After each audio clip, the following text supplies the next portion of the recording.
ஆதவ் அர்ஜுன் அவர்கள் ஒரு ஸ்டேட்மெண்ட் சொல்லியிருக்கிறது இப்போ இன்னும் நெக்ஸ்ட் பரவலா போயிட்டு இருக்கு. குரான் மேல சத்தியம் பண்ணி இவர் என்னன்னா ஒருபடி மேலேயே போய் இவர் நேரம் இவர் சத்தியம் பண்றதா யார் பண்ணிருக்கணும்? தான் தலை மேல கை வச்சு சத்தியம் பண்ணியிருக்கணும், இல்லை தான் குடும்பத்தில் இருக்கிற ஆட்கள் மீது சத்தியம் பண்ணியிருக்கணும், இல்லை இவர் விரும்பக்கூடிய கடவுளின் மீது நம்பிக்கையின் மேல நான் சொல்றேன் சத்தியம் பண்ணியிருக்கணும். சார் விஜயோட ரெப்ரசன்டேட்டிவா தானே சார் நாளைக்கு இவர் கட்சியை விட்டு போயிட்டாரு, நாளை கழிச்சு விஜய் பாஜக கூட்டணி நாளைக்கு டிசம்பர் ஜனவரியில் சேர்ந்துட்டாரு, என்ன பண்ணுவீங்க? திரும்ப திரும்ப பாத்தீங்கன்னா விஜயே மற்றவங்களையெல்லாம் கூப்பிடவே மாட்டேங்கிறாரு, ஏன் இஸ்லாமியர்களை மட்டும் கூப்பிடுறாரு?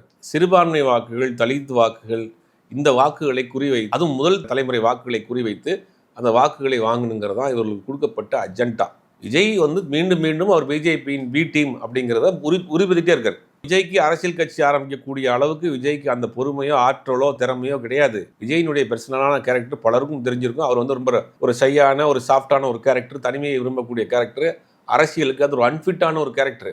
அவர் அரசியல் கட்சி ஆரம்பிச்சிருக்காருன்னா அந்த மாஸ்டர் படத்தினுடைய அந்த ஷூட்டிங் நடந்த சில இன்சிடென்ட் ரைடுகள், அதுக்கு பிறகுதான் இவர் அரசியலுக்கு வர்றாரு. அதற்கு வந்திருக்கு, அதை ஒரு காரணம் சொல்றாங்க. அப்புறம் மனதுக்கு பிடித்த ஒருத்தர் சொன்னாங்க, அதுக்காக தான் கட்சி ஆரம்பிச்சாங்க. 2 கதையும் சொல்றாங்க.